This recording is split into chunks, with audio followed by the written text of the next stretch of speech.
That's very interesting. Jadi investasi itu nggak cuma sekadar biar duitnya bertumbuh dan jadi kaya, tapi gimana mempertahankannya.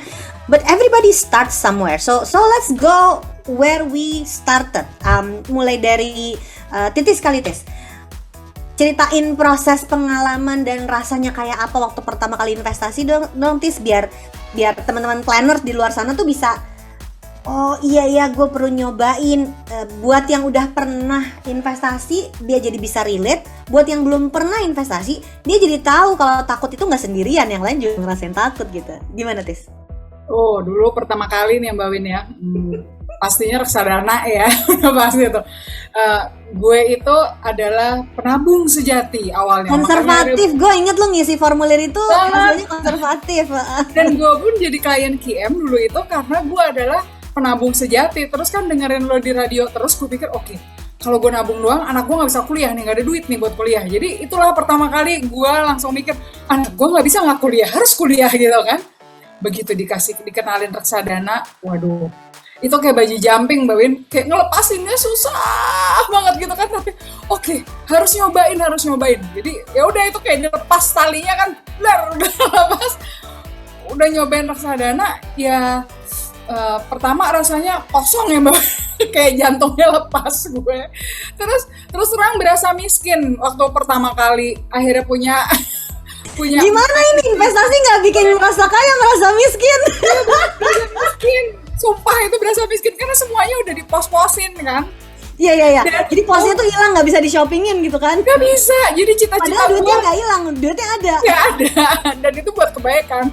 Dan cita-cita gue mau masuk mall beli semuanya tanpa ngeliat price tag itu nggak kejadian gue. Malah nggak bisa belanja gue karena nggak ada duitnya. Tapi rasanya bener Mbak Win, itu rasanya gue miskin banget waktu itu. Dan waktu itu gue cuma nyobain reksadana ya, tapi udah langsung semua lapis tuh Mbak Win, dari yang pasar uang sampai yang saham. Setiap agak drop, yang panik laki gue. Terus gue bilang, tenang, ingat, ini jangka panjang, teori. Walaupun abis itu gue sholat zikir juga, ya Allah, ini hilang apa enggak ya gue sebenarnya. Tapi rasanya itu udah kuliah kan sekarang Tis? Alhamdulillah, dan ya semuanya sesuai lah Mbak Win untuk yang urusan sekolah ya. Yang udah lama itu, jadi yang udah lama jangka panjangnya itu kelihatan. Oke, Muti gantian sekarang.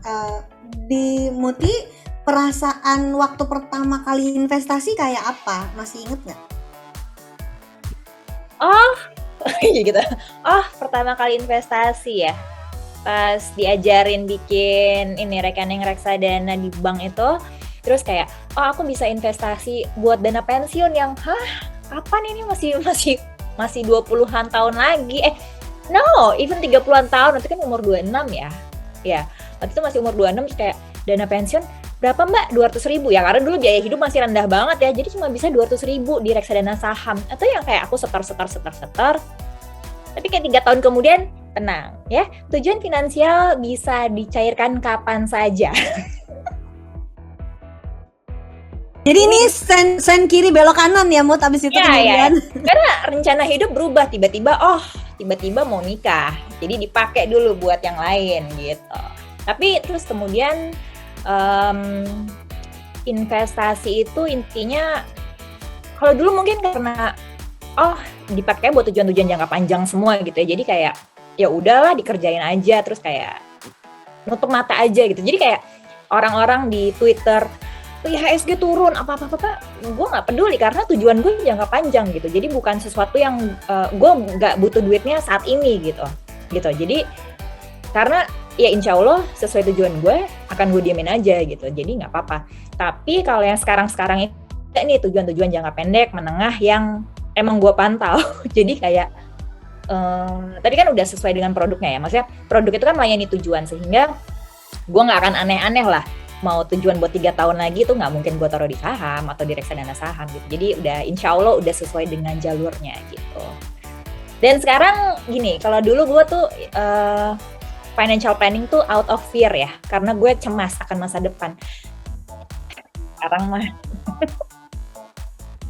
Jadi sekarang berdasarkan apa sekarang? Nah, alhamdulillah seiring berjalannya waktu gitu ya, bertambahnya umur dan kematangan, yang penting uang gue cukup, untuk biaya hidup, yang penting gue bisa nyisihin buat investasi dan tidur gue nyenyak.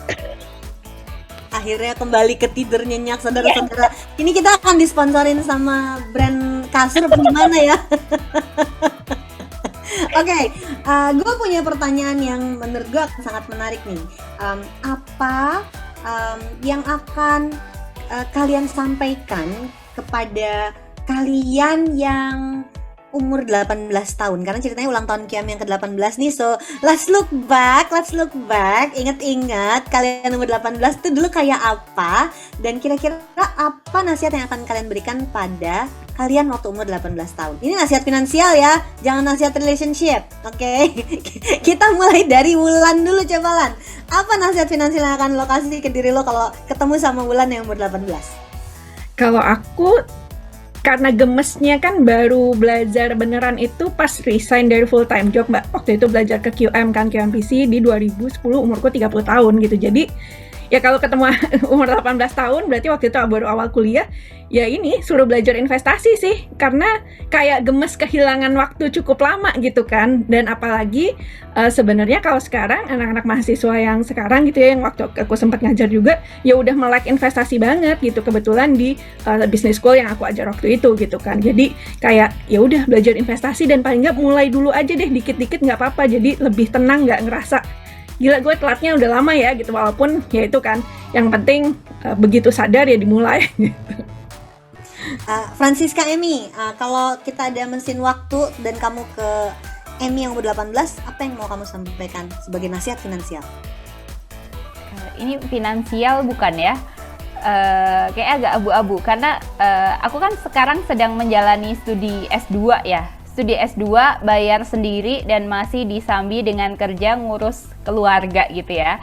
Jadi terasa sekali dulu pas S1 bisa fokus belajar, nggak mikirin gimana bayarnya, itu tuh such a privilege gitu ya. Jadi kayak kuliah aja dulu ya. Iya, kuliah aja. Kan udah punya anak. Jadi aku tidak mau mengubah apapun di aku umur 18, tapi mungkin bersyukur kali ya, bersyukur atas privilege yang dipunya dan menggunakannya sebaik-baiknya. Itu, nikmati selagi belum wajib cari duit. That's a very good advice. Nikmati selagi belum wajib cari duit. Nadia, kamu punya nasihat apa kepada Nadia umur 18? Yang anak keberapa dari berapa bersaudara, Nat? Anak ke-13 dari 13 bersaudara. Luar biasa. Gue umur 18, kalau mau dikasih nasihat, apa ya? Gak usah kebanyakan gaya. Gak usah kebanyakan gaya, ternyata waktu gue belajar banget, Mbak, ketika itulah yang gue bilang tadi, karena ketakutan di masa depan akan susah, tapi rentan kepleset. Jadi dari situ bibitnya udah muncul kayak aku harus kayak yang sinetron ini nih, pakai tas ini cakep gitu. Jadi kalau misalnya mau diatur mundur lagi, sebenarnya nggak ada yang kusesali sampai sekarang. Everything was fine gitu. Jalan hidup juga kayaknya aku ngerasanya nggak banyak belok-belok, nggak banyak kepleset-kepleset. But kalau memang perlu diperbaiki sedikit, mudah-mudahan saat itu bisa kayak lebih fokus dan nggak kebanyakan gaya. Jadi nggak perlu membereskan berantakan-berantakan dikit gitu. Thank you for sharing. Kalau Nadia tadi anak ke-13 dari 13 bersaudara, Mbak Titis kebalikannya ya. Banget. Anak berapa? Anak satu anak dari sulung, anak sulung dari satu bersaudara. Tis, we have a lot in common karena kita punya anak-anak yang umurannya nggak jauh dari umur 18. Jadi kalau buat Titis sama gue pertanyaannya agak diubah sedikit. Apa nasihat finansial yang mau diberikan kepada anak yang umur 18? Baru gue mau mikir tuh Mbak Win, kalau gue dulu umur 18 investasi ada apaan ya zaman dulu ya nggak ada masalahnya, bener-bener ya, nggak ada. Okay. Apa Tis kalau ada nasihat untuk anak umur 18? Nah, gue sih ngeliat patternnya anak-anak sekarang itu serba instan Mbak Win. Jadi dia pengennya yaitu cepet cuan pengen dapat duit lagi. Jadi gue selalu bilang sama anak-anak gue itu adalah cuan itu penting, tapi esensinya sama prosesnya lo harus tahu. Jangan lo justru tertarik sama suatu investasi yang menghasilkan return gede doang ibaratnya gitu, tapi lo harus tahu dibaliknya apa, harus ada learn-nya. Tapi susah ya Mbak Win ya, itu iklan-iklan ya Allah. Dan kalau ibunya yang ngasih tahu belum tentu dia mau dengerin. Jadi tolong kakak-kakak ya, nanti kita bikin kelas di universitas-universitas tapi gue sama Mbak Titis nggak nongol. Karena buat mereka nanti ini mah nyokap gue. Dan dia nggak mau denger ya habis itu. Nggak mau dengerin. Oke. Tapi itu sih Mbak Win, khawatir mereka cuma mau instannya aja, tapi nggak tahu itu benar atau penipuan atau apa, itu yang bahaya sebenarnya sekarang. Oke. Muti, ada nasihat finansial apa yang mau lo kasih ke Muti umur 18?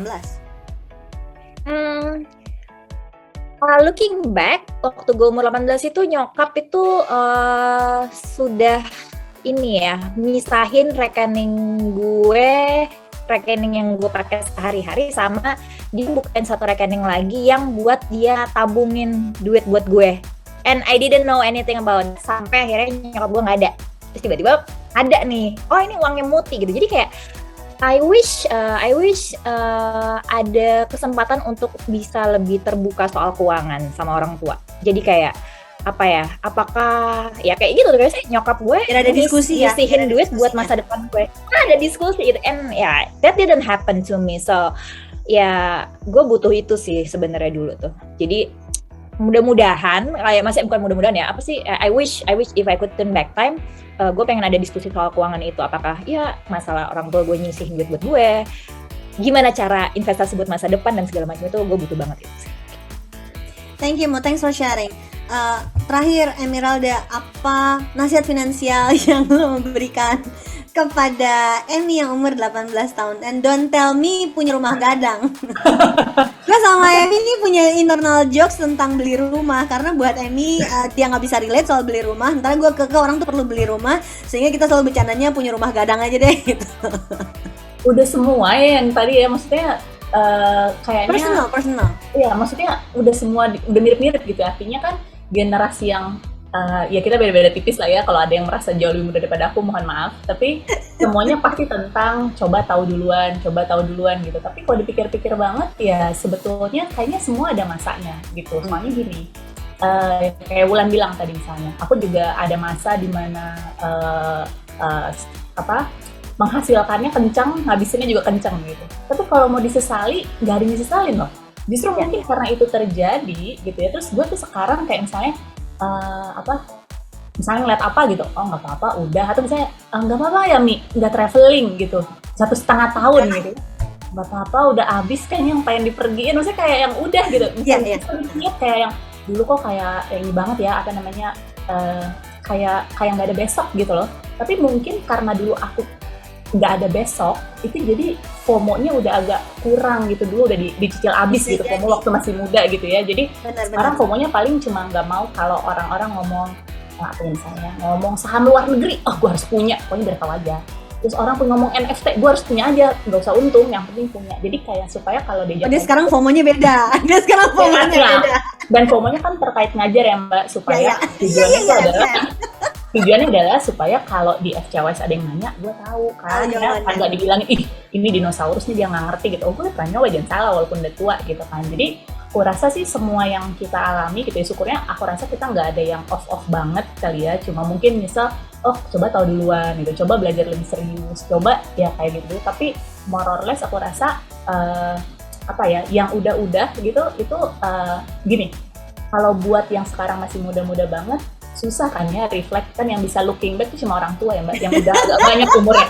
Mana ada anak 12 tahun bisa looking back, susah kan gitu. Tapi percaya aja gitu bahwa kalau kita, atau misalnya kayak Mbak Titis ibunya atau Mbak Wina ibunya ngomongin tuh, kayak yang kita tuh sekarang udah jauh gitu loh, bisa ngelihat ke kaca spion gitu. Kalau mereka kan kayak yang nggak kebayang ya, cuma kayak macet nggak tahu depannya apa gitu. Pokoknya nanti sometime di depan akan ada masanya. Nyambung, semua tuh kayak nanti, oh ibu gue dulu bilang gitu, gue juga gitu. Gue dulu yang bandel yang mungkin harus gue ubah, tapi nggak selalu finansial adalah kalau nyokap bokap gue bilang sesuatu sama gue, zaman remaja ya, itu gue pokoknya gue beda dulu aja mbak. Sekarang mereka kan gue harus beda, pokoknya enggak mau, pokoknya harus enggak dulu depannya. Ini kayak pokoknya harus beda gitu. Nah itu tuh gue rasa kadang-kadang kenapa ya dulu gitu, tapi mungkin teenagers kayak gitu. Jadi mungkin gue harusnya lebih nurut kali ya sama mereka, dengerin dulu. Ya kayak Muti bilang tadi, mereka juga nggak ngomong banyak soal uang.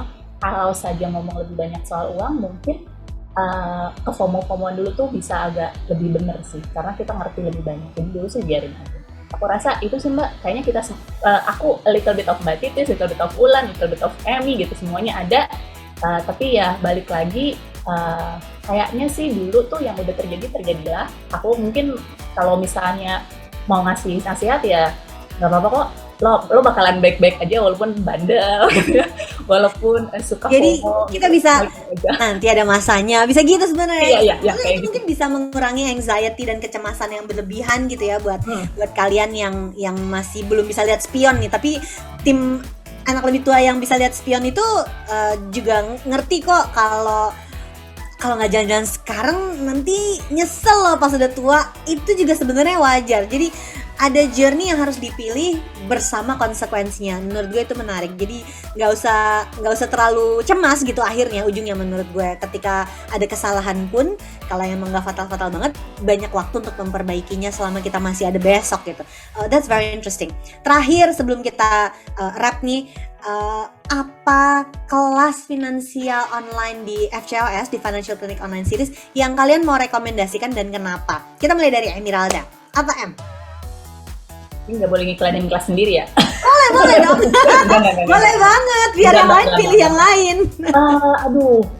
Tergantung stage orangnya kan ya Mbak Wina. Tapi kalau misalnya bener-bener bener-bener awam, kayak mau mulai dari kalau ada rimba financial planning dan mau mulai dari mana, aku akan merekomendasikan untuk kelas blueprint.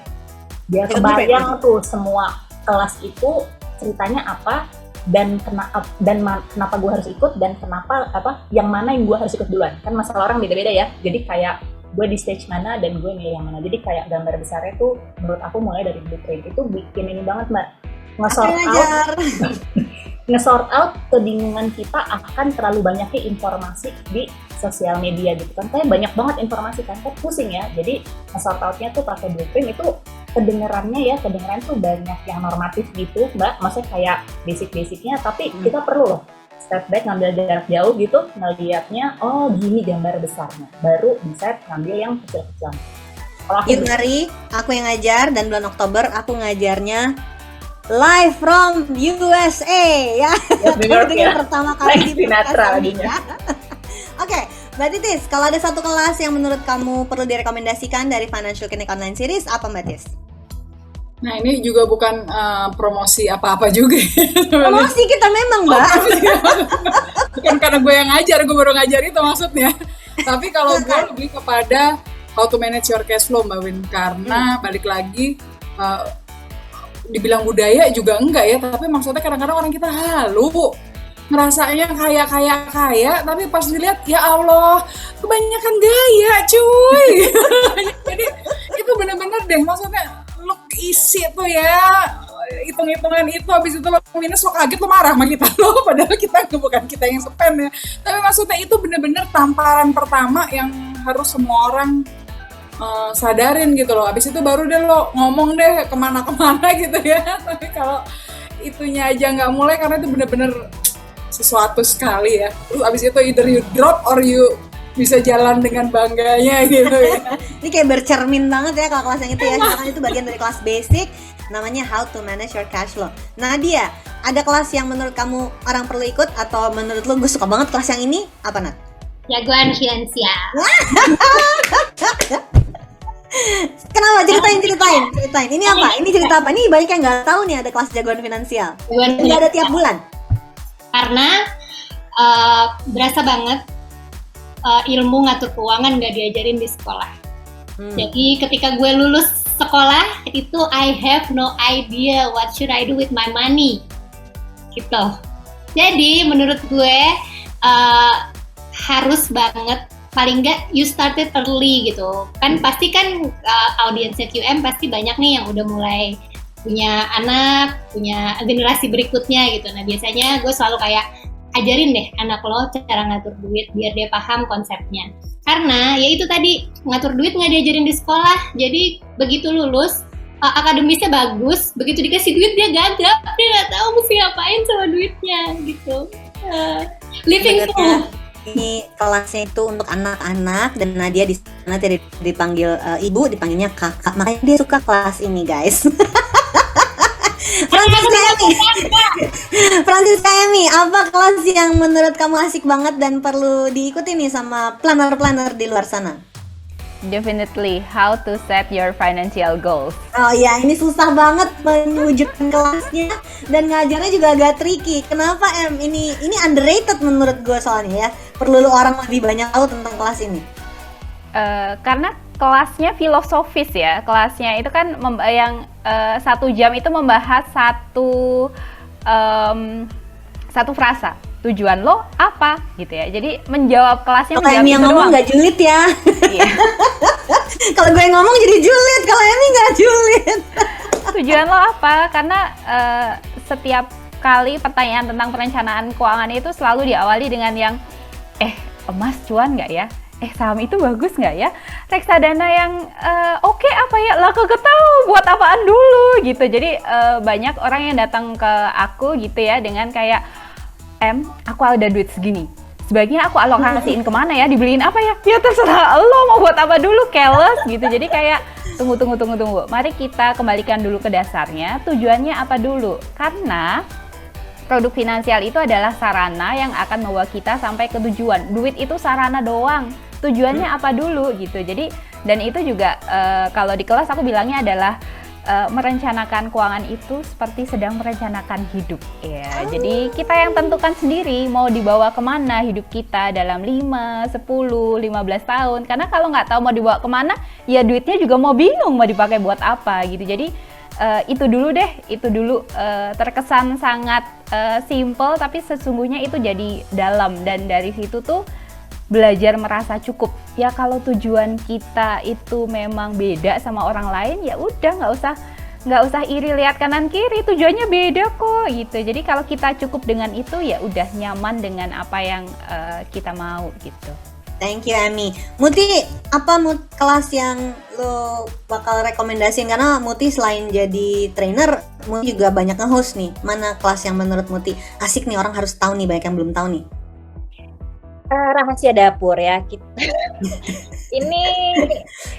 Ini adalah kuncian ketika pertama kali gue ikutan, nggak pertama kali sih, maksudnya ketika gue akhirnya ikutan workshopnya QMPC ya di masa lalu. Oh, yang bikin financial plan seharian ya? Dan dulu kan kita ngerjainnya tuh weekend, offline beneran Sabtu Minggu gitu kan, belajar time value of money segala macam. Jadi Financial Clinic Online Series itu kan sekarang dibikinnya memang bite size, jadi 1 jam, 1,5 jam dengan satu topik gitu. Kalau dulu kelasnya semuanya digabung Sabtu Minggu, sehingga overwhelm banget tuh weekend. Nah sekarang kelas yang paling gue rekomendasikan adalah dari tadi udah blueprint, udah mengenal dasarnya, cash flow-nya, tujuan finansialnya, itu kan basic. Nanti ada level intermediate-nya, belajar menghitung kebutuhan investasi, itu penting banget juga.